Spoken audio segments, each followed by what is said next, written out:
Warahmatullahi wabarakatuh. Alhamdulillah wassalatu wassalamu ala Rasulillah wa ala alihi wa sahbihi wa mawala amma ba'd. Subhanaka la ilma lana illa ma 'allamtana innaka antal alimul hakim.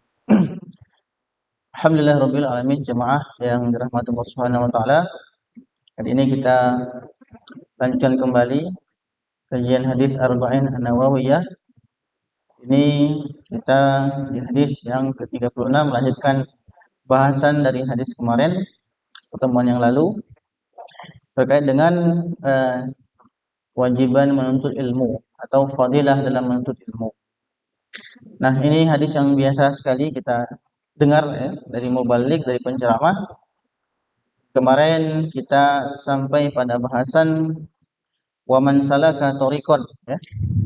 Waman salaka tariqan yaltamisu fihi ilman sahalallahu lahu bihi tariqan ilal jannah. Barang siapa yang dia berjalan dengan kesungguhan untuk mencari mendapatkan ilmu yang di sana bersinggungan dengan ilmu, maka Allah Subhanahu wa taala akan memudahkan baginya jalan menuju surga. Nah, jadi dalam hadis ini disebutkan kata salak itu artinya adalah itu berjalan dengan sungguh-sungguh ya, berjalan dengan ada upaya. Nanti maknanya bisa bermakna memang berjalan, dan nanti bisa bermakna maknawi ya, arti yang bukan sesungguhnya. Nah, yaltamisu itu artinya bermakna menyentuh, iltimas ya. Sahalallah itu artinya memudahkan. Nah, jadi dalam hadis ini menyebutkan kepada kita bahwa ibrahnya adalah bahwa yang namanya ilmu itu harus ditempuh, dicari, didatangi, dan diusahakan ya. Nah, usahanya banyak. Usahanya dengan datang ke masjid ini. Usahanya mungkin dengan usaha yang tidak langsung datang, akan tapi di rumah. Misalnya dengan cara apa? Membaca buku, memutar video. Dan tentunya di sana ada pengorbanan. Ya. Nah, karena orang itu jarang-jarang ya. Jarang kita temukan dapat ilmu laduni yang langsung dapat pinter, pandai gitu ya. Belajar Quran harus datangi guru, harus talaki, harus sabar. Nah, itu dalam untuk ilmu. Salak ini bagian dari yang kita lakukan hari ini, yaitu kita berjalan di rumah, nunggu, bersabar, mendapatkan satu dua ayat Al-Quran, satu dua potongan hadis, yang kemudian akan gampang kita amalkan dalam kehidupan kita. Karena efek dari ilmu itu nanti adalah kita mengamalkannya. Nah ya, karena disebutkan dalam sebuah watah, sebuah ibrah, sebuah kata hikmah, al-ilmu yu'ta wa la ya'ti, ilmu itu didatangkan dan dia tidak datang sendiri. Oke, jadi masuk ilmu di sini ilmu syariat ya, karena memang syariat yang wajib kita laksanakan diantaranya terkait dengan ibadah-ibadah kita sehari-hari. Ya, kemarin sampai kita kepada keutamaan pada menuntut ilmunya, bukan pada sekedar ilmunya, bukan pada hasil dari kita menuntut ilmu tersebut sebenarnya. Kemarin saya singgung bahwa kita sekedar datang ke masjid ini, duduk ya, dengan berbagai kondisi. Ada yang tidur, ada yang ngantuk, ada yang sambil main HP, ada yang mungkin ngelakar, ada yang mungkin lain-lainnya. Itu tidak akan mengurangi keutamaan kita dalam menuntut ilmu itu. Fadilah ilmu, menuntut ilmu itu kita dapatkan, yang nanti akan beragam-ragam. Selesai dari pengajian itu beragam-ragam. Ada yang dapat, ada yang enggak, ada yang cuma setengah-setengah, ada yang mungkin dapatnya penuh ya, sehingga gampang mengamalkannya. Tapi itu semua tidak mengurangi fadilah kita dalam menuntut ilmu. Nanti fadilahnya ada disebutkan ya. Nah, seberapa banyak ilmu yang didapatkan tidak mengurangi keutamaan menuntut ilmu tersebut. Nah, ini hadis semakna ya, yang kami temukan.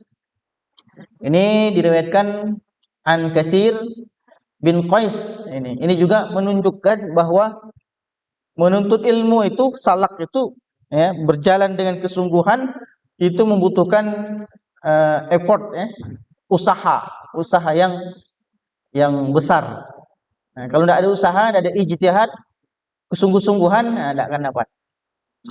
Dari Katsir bin Qais, an Katsir bin Qais qala, beliau berkata, kuntu jalisan ma'a Abi Darda fi masjidi Damasq.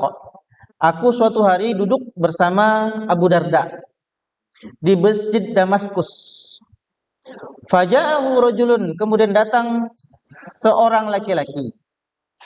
Faqala, laki-laki itu berkata, bertanya, ya Abu Darda, wahai Abu Darda, inni ji'tuka min Madinati Rasulillah sallallahu alaihi wasallam.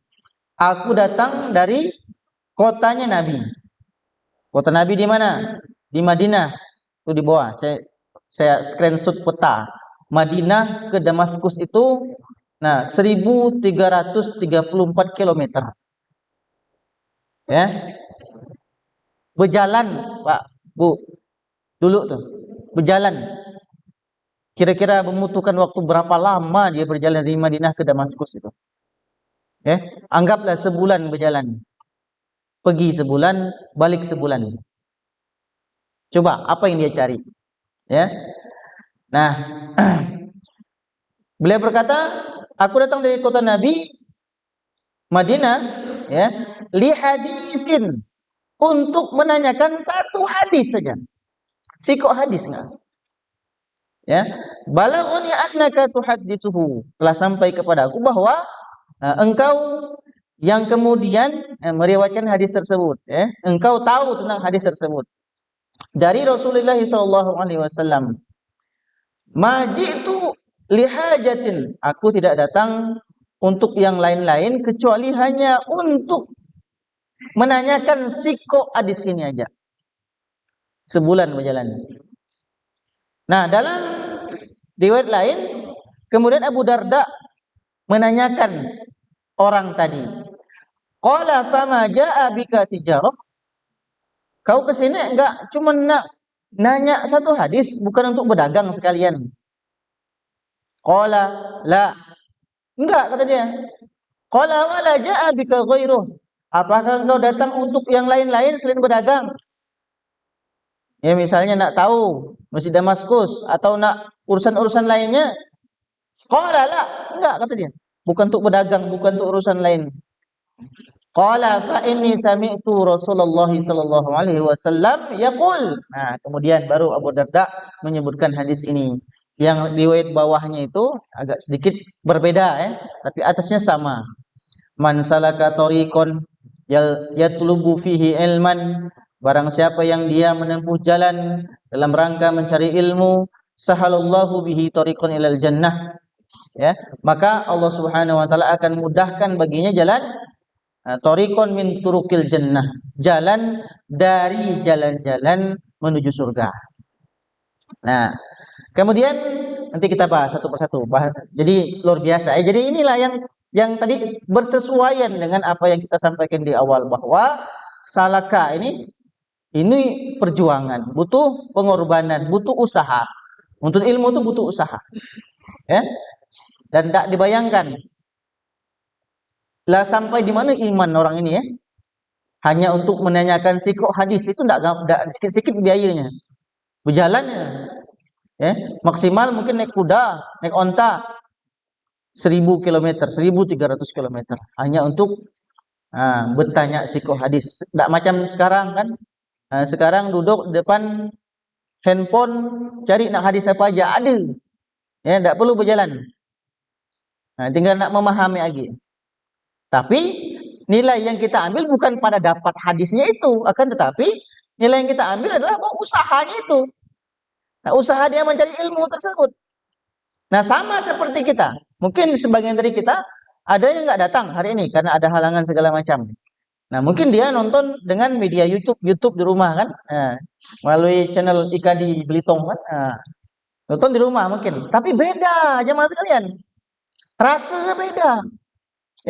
Zauknya beda dengan ketika memang mendatangi majelis itu sendiri, berbeda. Jemaah yang subhanallah, kita bahas sikok-sikok di sini karena ini hadisnya agak panjang. Kalau saya terjemahkan nanti dalam tekstual hadisnya, nanti kita lihat dalam pembahasan. Baik, ini dia man salaka tariqan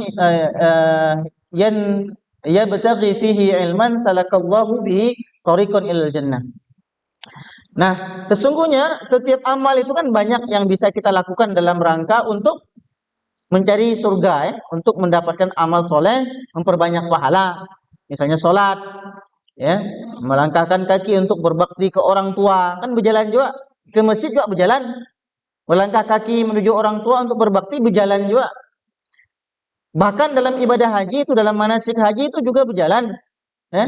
Dan amal-amal lainnya yang kita lakukan dengan cara berjalan. Seluruh amal soleh tentunya membutuhkan tadi usaha, salah satunya dengan berjalan. Akan tapi kemudian kenapa Rasulullah SAW lebih mengkhususkan, ya, pada perkataan beliau dengan berjalan menuntut ilmu disebutkan. Bukan man salaka ila masjid, barang siapa yang berusaha ke masjid untuk yuaddi bihi shalah, misalnya untuk menunaikan salat, ya, atau barang siapa yang berjalan dari manasik satu ke manasik lainnya. Enggak, tapi Rasulullah mengatakan yatlubu fihi ilman atau yaltamisu fihi ilman. Ini ya. Maka kita lihat bahwa dengan menempuh suatu jalan untuk menuntut ilmu, maka seorang penuntut ilmu itu akan mempermudah dirinya untuk mendapatkan jalan surga. Jalan apa yang dimaksud di sini? Nah, pertama, jalan itu bisa bersifat fisik, ya, sebagaimana yang kita lakukan pada hari ini. Nah, untuk mencari ilmu baik jauh maupun dekat, dengan berbagai macam sarana yang ada, itu sudah dihitung sebagai usahanya. Atau jalan yang dimaksud bersifat maknawi misalnya. Misalnya wasilahnya dengan membaca tadi, menghafal misalnya, atau merangkum, berdiskusi, bertanya, menyimak, atau melakukan repetisi dan sebagainya. Itu juga bagian dari jalan. Nah, tapi nanti untuk yang khusus seseorang dia berkumpul dari rumah-rumahnya Allah, nanti ada lanjutan hadisnya, keutamaannya. Nah, kita lanjutkan. Karena jalan termudah, bahkan lebih mudah dari yang lainnya untuk menuju surga adalah dengan menuntut ilmu. Mati lampu, mati. Bis baterai. Mati. Oh, goyang. Ya. Oke. Nah, jalan termudah bahkan lebih mudah dari yang lainnya untuk menuju surga adalah dengan ilmu. Ngapa begitu? Ngapa begitu ya? Karena sebab dengan seseorang dia memiliki ilmu, maka dia akan belajar tentang hal-hal yang buruk yang harus dia jauhi. Pertama, menjauhi keburukan. Harus dengan ilmu. Ya. Nah, makanya seseorang walaupun dia berbuat baik tapi masih berbuat buruk, tidak ada ilmu untuk meninggalkan keburukan, ya sama saja. Ya. Gali lubang tutup lubang. Belubang tambal, belubang tambal. Yang kita sebut dengan STMJ itu kan, ya, sekolah terus maksiat jalan. Nah, itu dia. Karena keburukan, kemaksiatan juga harus dijauhi, dan itu ada ilmunya. Ilmunya banyak, tazkiyatun nufus, dan lain sebagainya. Berikutnya adalah dengan ilmu maka dia akan mengetahui prioritas dalam beramal saleh. Ini yang kita terkadang nggak menyadari. Dalam beramal pun ada skala prioritasnya. Ada orang yang begadang malam-malam, mungkin sholat tahajud, tapi subuh kesiangan. Nah, gimana? Nggak tahu yang prioritas yang mana. Nah, baca Quran semalam-malaman, berzikir semalam-malaman. Subuh udah sholat di masjid di rumah. Nah, ini tidak tahu skala prioritas. Maka, seseorang yang dia berilmu, dia tahu bahwa yang prioritas ini loh. Oh, ini sunnah, ini yang wajib. Tentunya lebih afdoliyahnya itu yang wajib kan, yang dikerjakan. Memilih misalnya antara bersedekah dengan memenuhi kebutuhan sendiri misalnya. Tahu prioritas yang mana kan? Yang wajib, mana yang sunnah. Ada lain sebagainya. Itu dengan cara berilmu. Nah, makanya ketika misalnya ada nanti pelajaran fikih di sini, fikihnya itu harus kita ikuti. Karena mengapa? Agar kita tahu yang prioritas ini yang harus kita ketahui tata cara ibadahnya. Nah, banyak orang yang mungkin di sekitar kita yang sholat, Sama sholatnya dengan kita, tapi kualitasnya berbeda. Karena mengapa? Karena tidak memiliki ilmu. Ya, saya pernah sholat di masjid anak tuh, di masjid tempat saya ngajar juga. Ini kori ini ya, bapak ini kori, ya, biasa jadi juri, biasa jadi apa namanya ngajari orang ngaji gitu ya. Ketika salam di sebelah saya, jadi susah juga jadi ngeliat tuh kan, karena di sebelah saya kan. Assalamualaikum warahmatullah. Tangannya gini sebelah. Saya Assalamualaikum warahmatullah. Sebelahnya gini pula. Dari mana dapat ini? Saya belum pernah mendapatkan riwayat orang yang Assalamualaikum warahmatullah buka sebelahnya. Assalamualaikum warahmatullah. Dari mana dapatnya?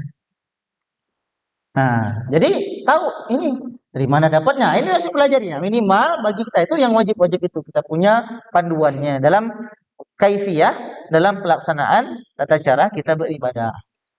Jangan sampai kita beribadah hanya dengan nengok orang. Ya, ngintip sebelah. Oh gitu rupa. Isok niru. Ya kan? Tangan goyang-goyang, esok niru juga. Nah, jempol bergoyang, jempol tunjuk goyang, esok niru juga. Nggak tahu dari mananya itu. Maka kita harus tahu ya cara beribadah. Nah, berikutnya dengan ilmu maka akan bersikap hikmah dan bijak. Sehingga, nah para ulama mengatakan bahwa berdasarkan hadis ini jalan termudah menuju surga adalah dengan menuntut ilmu. Nah, karena tadi ya apa namanya orang yang berilmu dia akan bisa milih. Kita dulu pernah bahas ya tentang terkait dengan istafti kolbak, mintalah fatwa dengan hatimu. Itu dari mana dapatnya? Nah, setelah dia melewati tahapan-tahapan pemahaman terhadap agama ini, sehingga nah mana yang prioritas, mana yang tidak prioritas dia bisa memilihnya, bersikap bijak. Nah berikutnya tentunya menuntut ilmu adalah ibadah. Ya, untuk ilmu adalah ibadah karena jelas kita sering baca bahwa Rasulullah bersabda thalabul ilmi fardhun ala kulli muslim. Untuk ilmu adalah wajib bagi seorang muslim. Kalau wajib maka menuntut ilmu adalah ibadah dan menuntut ilmu juga sama halnya dengan ibadah-ibadah yang lain dapat pahala. Sama seperti kita sholat, sama seperti kita puasa. Karena dia wajib. Sifatnya wajib. Oke, berikutnya. Rasulullah sampaikan wa innal malaikah dalam hadis yang tadi ya semakna tadi wa innal malaikata la tad'u ajnihataha ridon li talibil ilmi. Para malaikat akan membentangkan sayapnya karena ridho kepada penuntut ilmu. Nah, malaikat ini melakukan hal tersebut karena melakukan penghormatan terhadap para penuntut ilmu. Tatkala malaikat melihat seorang hamba sedang berjalan dan bersemangat untuk menuntut ilmu, maka para malaikat akan membentangkan sayapnya untuk melindungi hamba tersebut yang sedang hendak pergi menuntut ilmu. Ya. Nah, nanti dalam sambungannya ya, nanti wa dzakarallahu fi man indah nanti di ujungnya, maka Allah malaikat menyebut-nyebut orang yang menuntut ilmu tersebut. Nah, jadi ini sangat luar biasa sekali ya, apalagi yang sudah adil dengan malaikat, malaikat yang tidak memiliki dosa seperti kita ya. Kemudian poin ketiga, wa innal alim la yastaghfiru lahu man fis samawati wa man fil ard hatta al-hitan fil ma. Sesungguhnya orang yang menuntut ilmu, orang yang berilmu ini harus sampai pada derajat alim dulu tapi ya. Akan dimintai ampunan oleh makhluk penghuni langit dan bumi hingga ikan yang ada di air. Nah, tingkatan ini tingkatan yang paling tinggi ya, tapi derajatnya harus naik dulu. Dari thalabul ilmi menjadi alim. Nah, jadi menuntut ilmu jadi orang yang berilmu. Jadi para ulama mengatakan bahwa begitulah ilmu, dia akan mendatangkan kesejahteraan, ketentraman dan akan menghindarkan manusia dari kerusakan. Adapun orang yang tidak berilmu maka yang didapatkan adalah kebodohan yang akan menimbulkan berbagai macam kerusakan maupun bencana. Nah, berikutnya. Rasulullah kemudian melanjutkan dalam hadis yang semakna tadi, wa fadlul alim 'alal 'abid ka fadlil qamari 'ala sa'iril kawakib. Keutamaan orang yang berilmu dibandingkan dengan ahli ibadah ya, itu seperti cahaya rembulan dibandingkan dengan cahaya bintang-bintang. Kenapa disebut lebih utama rembulan cahayanya dibandingkan dengan dengan bintang. Dulu pernah saya singgung kalau nggak salah ya. Bulan itu kan kecil sebenarnya. Bulan itu kecil. Bintang itu bisa jadi jauh lebih besar dibandingkan dengan matahari kita. Walau alam, kita nggak pernah. Para peneliti menyebutkan ada yang bintang itu berkedip ya, berkedip.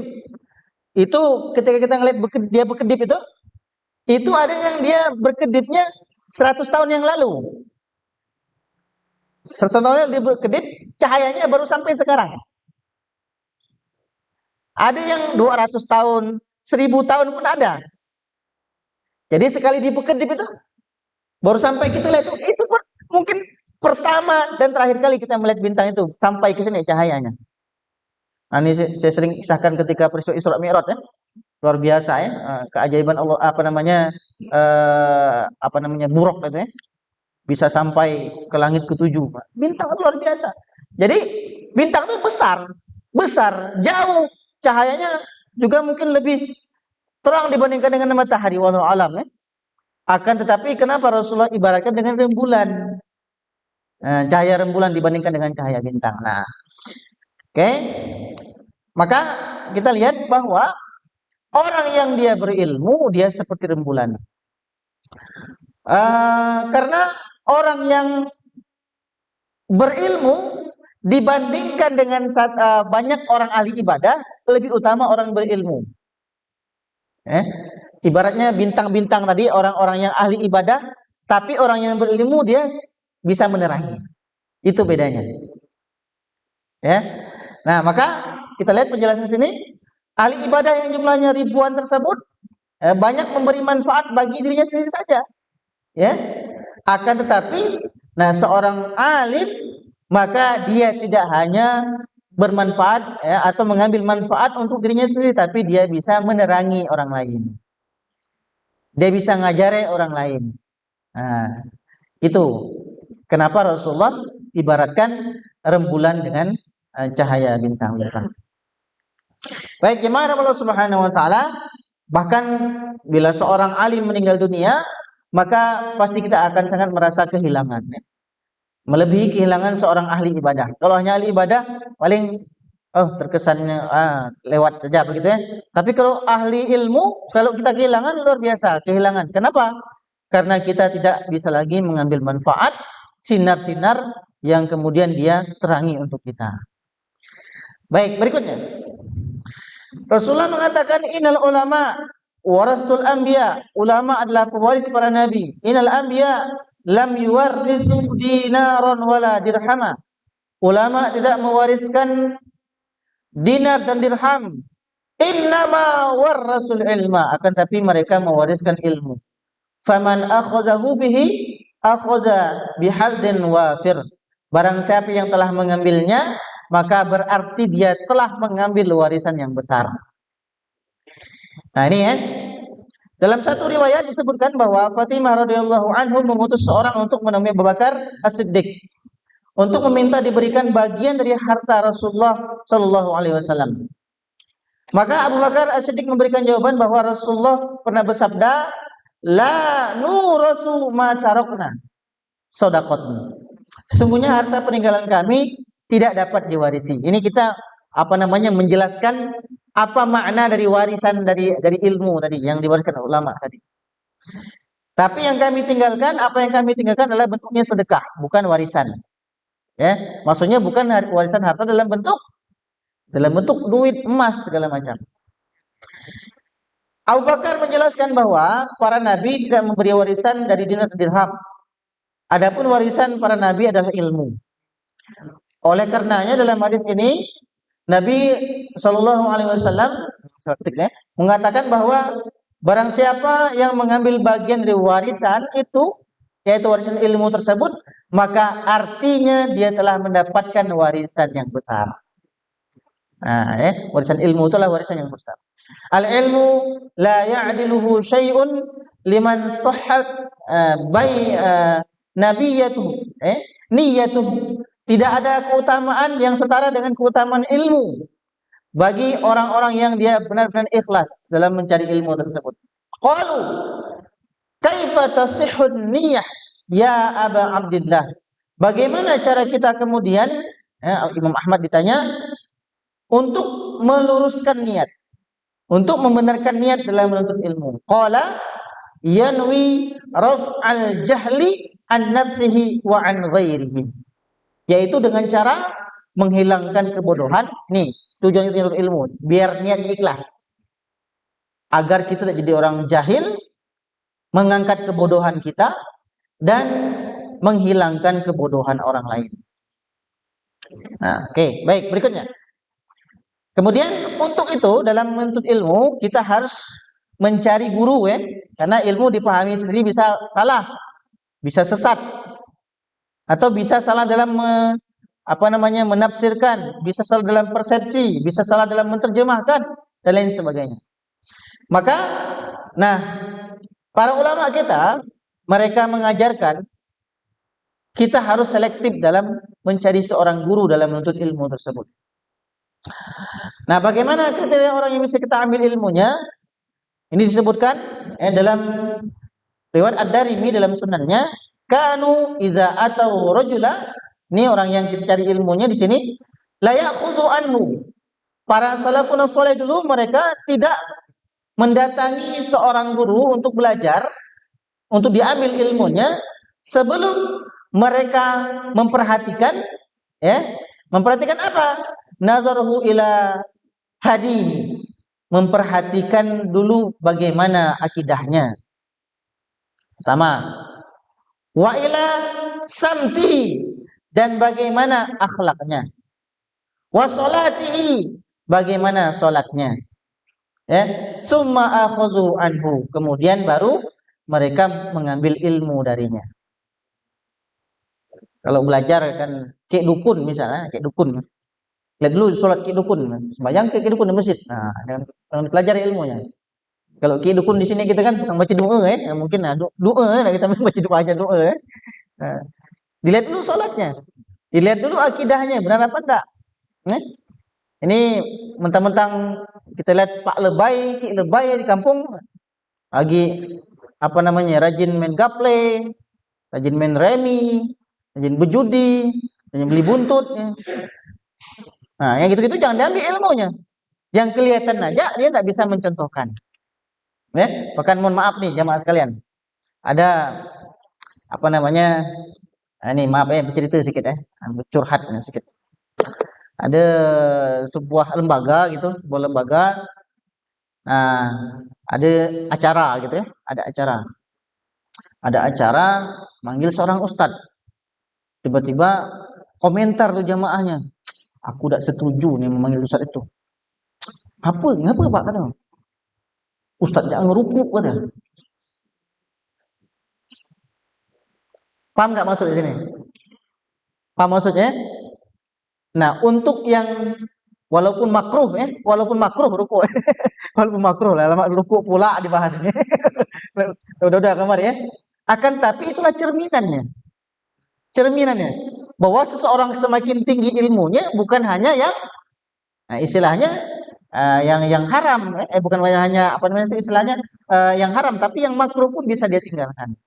Seseorang yang dia masih merusak dirinya, seakan-akan tidak ada arti apa-apa dia mengucapkan kebaikan-kebaikan. Oi, ibadah, oi, sholat, oi, sedekah. Tapi dia masih menzalimi dirinya sendiri. Sampai sebegitunya. Itulah berat jadi ustadz tuh. Kalau Anda mau gantikan saya sini, mau saya. Saya jadi pendengar saja. Karena kita kena dalil Allah Subhanahu wa taala, kabur maqtan indallah antakulu ma la taf'alun. Allah benci pada kita kalau kita mengatakan apa yang kita tidak laksanakan begitu. Nah, jadi lihat belajar itu dengan siapa. Nah, mohon maaf yang ruku maaf sekali lagi ya. Nah, pertama dari penjelasan di atas, secara garis besar kita bisa lihat kriteria dalam memilih guru itu di antaranya akidahnya benar. Akidahnya benar, akidahnya salim, akidahnya lurus, akidahnya selamat. Artinya tidak lagi percaya kan dukun, takhayul, TBC, takhayul, khurafat. Ada bid'ah juga, tambah bid'ah. Bid'ah yang bagaimana? Kita bahas lewat. Takhayul, dipercayakan dukun, dipercayakan apa namanya segala macam pokoknya yang berbau-bau musyrik, itu tidak kurang diambil ilmunya. Kemudian berikutnya ilmunya mapan, berilmu diantaranya dengan melihat sholatnya benar. Orang-orang yang jadi imam itu, jadi khotib itu diperhatikan orang, diperhatikan orang. Gimana cari dia sujud, no apa no dulu tangan, apa lutut, yang penting jangan kening dulu kan. Diperhatikan orang itu, cara dia bersedekap, dilihat orang tuh. Apalagi bacaannya, nah itu no banyak ngoreksi ya. Nah itu diperhatikan orang soalnya, dilihat orang. Nah, maka ketika orang lihat, kecewa kan dia. Ustaz ceramah berapi-api, ruku bacaannya tidak benar ruku misalnya. Nah, diperhatikan orang gitu-gitu ya. Jadi begitulah. Makanya memang juga harus selimuti juga dengan akhlak yang baik. Nah, ini yang disuruh disampaikan Ustaz Multazam dulu ya. Bahwa sebenarnya beginilah memang strukturnya dalam mencari guru itu. Pertama akidahnya benar, kan ada 3 komponen yang kita pelajari ini. Akidah, syariat, dan akhlak dan adab. Nah, namun 3-3 ini belum dimiliki oleh seorang guru, jangan berguru kan orang itu. 3-3 ini belum dipunyai seorang guru, maka jangan berguru pada orang tersebut. Baik, berikutnya. Oleh karena itu Imam Malik mengatakan bahwa la yu'khadul ilmu an arba'ah. Jangan kalian mengambil ilmu dari 4 orang yang memiliki ciri-ciri ini. Apa itu? Pertama, orang yang jahil. Ya, di sini disebutkan oleh beliau safihi mu'lini as-safah. Ya. Orang yang bodoh yang nyata kebodohannya. Kemudian kata beliau, sahibul hawa. Orang yang mengajak kepada hawa nafsu. Hawa nafsu. Kemudian yang ketiga, orang yang dikenal dustanya, rajin berbula, rajin ngerecau, rajin ngembrahim kata orang Belitung. Rajin berbula. Ustaz rajin berbula gimana nih? Ustaz rajin berbula. Kacau nih.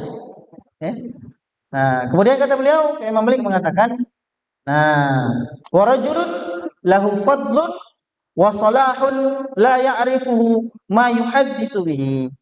Seorang yang mulia dan soleh yang tidak mengetahui hadis yang dia sampaikan, tidak tahu riwayatnya. Maka saya kan bukan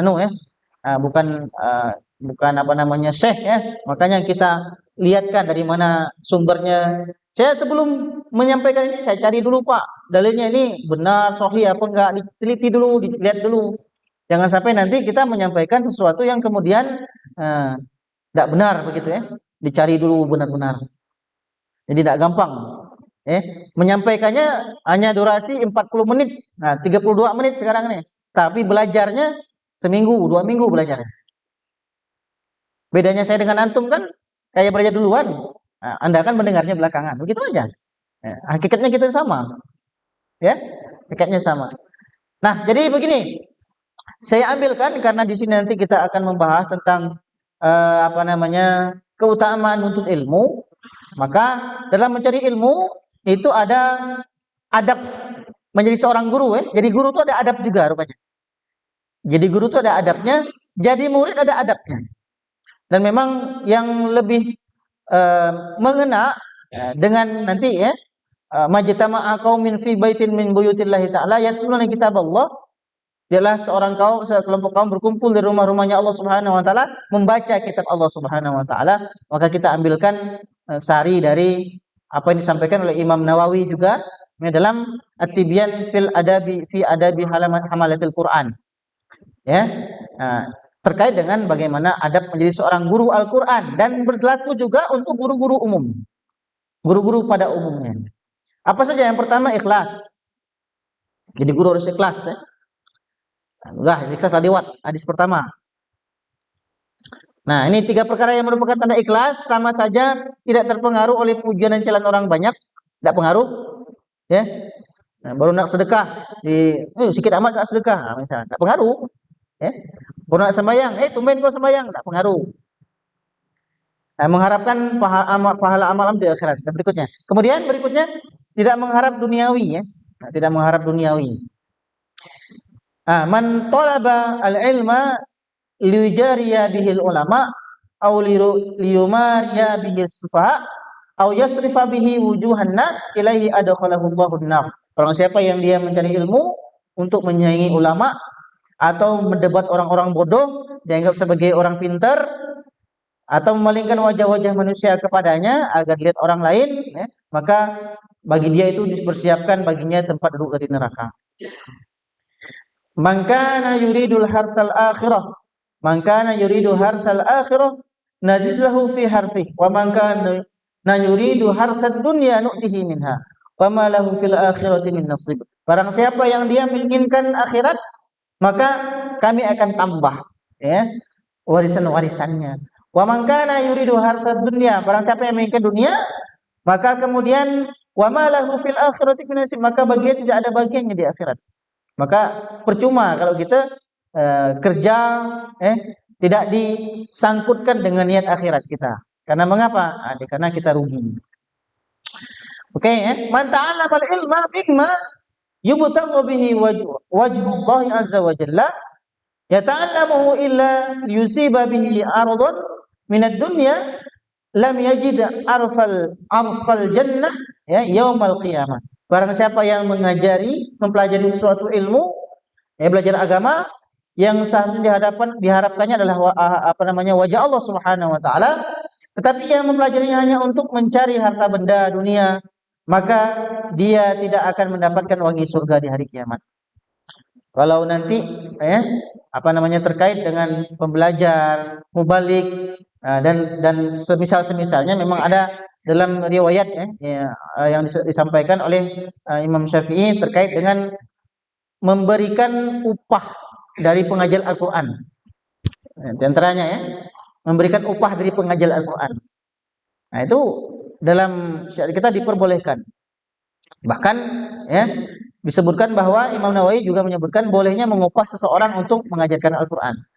Jadi untuk mengajarkan Al-Qur'an saja diperbolehkan, apalagi untuk memberikan istilahnya kafalah untuk orang-orang yang ceramah. Ada jadi masalah itu ya. Itu pernah kita bahas ya. Di amplop kepada orang yang ceramah. Nah, ini dia riwayatnya. Disebutkan oleh Az-Zuhri dan Abu Hanifah, inna ahaqqa ma akhadtum alaihi ajran kitabullah. Sungguhnya yang lebih pantas untuk diambil upahnya adalah dari pengajar Al-Qur'an. Oke, baik, berikutnya. Seorang guru tidak boleh sombong. Waspadai sifat sombong. Kadang-kadang ada guru yang memang tidak suka kalau muridnya belajar dengan ustadz lain. Gimana kau dapat? Beliau saya itu, jangan beliau saya itu. Saya itu pun tidak benar. Saya itu pun jad. Ada ini adab guru nih. Adab guru. Ada seorang ustadz menghiasi diri dengan akhlak terpuji. Di antaranya zuhud, wajah berseri-seri, penyantun, sabar, warok, khusyuk, zuhud sudah dibahas tenang, berwibawa, rendah hati, dan menghindari tertawa dan banyak bergurau, banyak bercengek. Gila banyak bercengek jadi ustaz Nanti kalau banyak bercengek hilang wibawanya. Bercengek ketawa, ustaz ketawa. Nah, itu hilang wibawanya. Kemudian berikutnya memperlakukan murid dengan baik.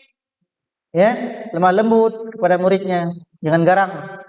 Kemudian memberikan nasihat kepada muridnya, kemudian memperlakukan murid dengan rendah hati, mendidik murid dengan akhlak mulia. Ini yang disebutkan beliau, mulia diperlakukan dengan yang fardu kifayah. Bersemangat mengajar, semangat terus mengajar karena orang yang tadi belajar aja segitu pahalanya, pergi yang ngajar kan, gitu ya. Kemudian mendahulukan yang lebih dulu datang. Kalau misalnya dalam halaqah Quran itu yang dulu datang yang diajarkan. Yang setoran, misalnya setoran atau membaca kalau saya baca majelis tahsin itu yang pertama kali datang, yang terakhir nantilah belakangan. Nah, karena mereka sudah menunggu lama. Kemudian tidak meremehkan ilmu dan memiliki majelis yang luas. Terkait dengan adab bagaimana menghormati guru. Nah, ini bagi seorang santri ini memang ditulis oleh Imam Al-Zurnuji dalam kitab Ta'alim Muta'alim.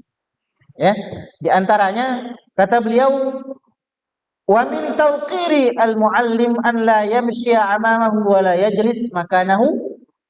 Di antara adab kepada seorang muallim, seorang guru adalah tidak berjalan di hadapan guru, kemudian tidak duduk di tempat gurunya. Dan secara umum ini, secara umum, karena beliau memang cocoknya kitab ini dibahas di pesantren. Tapi begitulah sebenarnya orang-orang berilmu di sekitar kita ini yang sebenarnya banyak kehilangan adab-adab ini, sehingga membuat kemudian ilmu yang dia dapatkan tidak berkah. Ya, kita lihat bagaimana para santri mereka menghormati kiai mereka, menghormati ustadz mereka, asatid mereka, sehingga kemudian dengan begitu ilmu itu gampang masuk.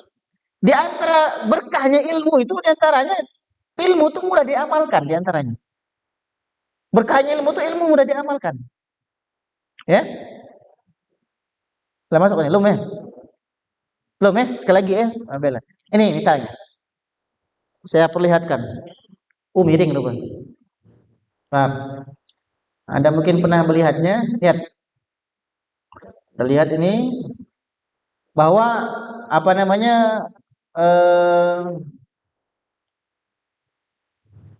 ya. Nah, ini kiainya dalam ustadznya dalam mobil, kiai dalam kiainya belepotan namanya nyebutnya. Kiai dalam mobil, tapi perhatikan santri-santrinya. Nah, dalam mobil itu. Nunduk. Ini yang banyak hilang sekarang. Lihat, minggir. Dalam mobil dah. Perhatikan lah, dalam mobil. Semua nunduk, lihat lah. Adab-adab ini yang banyak hilang sekarang. Lihat tuh banyak santri. Nunduk. Luar biasa ya. Nah, ini di antaranya. Kalau kita ambil pelajaran dari penjelasan Imam Al-Juzuri ya, Juzuri tadi. Nah, ini misalnya. Udah ngeliat mungkin ya. Nah, lihat, diam santri ya. Tidak lewat dulu sebelum ustadznya lewat, kiainya lewat. Nah, bayangkan. Saking begitunya mereka menghormati orang yang mengajarkan mereka ilmu. Nah, itu yang membuat mereka kemudian berkah ilmu itu begitu ya. Nah, kalau kita kan kadang merasa mungkin ya lah nonton di YouTube lah segala macam lah, belajar di mana-mana, lah tahu segala macam. Hingga kemudian membuat kita tidak lagi menghormati orang yang memberikan kita ilmu. Nah, itu memang penerapannya di antaranya di pesantren ya. Saya sampaikan kisah satu lagi. Dulu ketika kami mengirimkan undangan ke pesantren di Tanjung Tinggi ya, di Eropah ya. Padahal kita tamu penting nih kan, utusan IKADI ya, menyampaikan undangan untuk kiai ya kan. Dak kuang masuk, dak kuang bertemu sama kiainya, dak kuang. Kenapa? Nah, menyampaikan surat undangan nih untuk acara nih. Udah kuang Pak kata, kiai kami lagi istirahat kata. Dak kuang, dak ketemu. Jadi tapi surat itu tetap dititipkan ke security lah enggak. Nah, sebegitu ya. Kalau kita kan banyak yang mungkin enggak merasakan pesantren tersebut. Tapi begitulah yang membuat ilmu itu jadi berkah sebenarnya. Saya walaupun hanya 3 tahun, saya merasakan bagaimana memuliakan guru ustadz itu. Nah, sehingga saat ini saya bisa beri di depan Anda sekalian. Nah, itu berkah berarti. Baik deh, yang bisa saya sampaikan. Nah, waktunya sudah habis. Insyaallah kita akan lanjutkan di pertemuan berikutnya. Wallahualam. Assalamualaikum warahmatullahi wabarakatuh.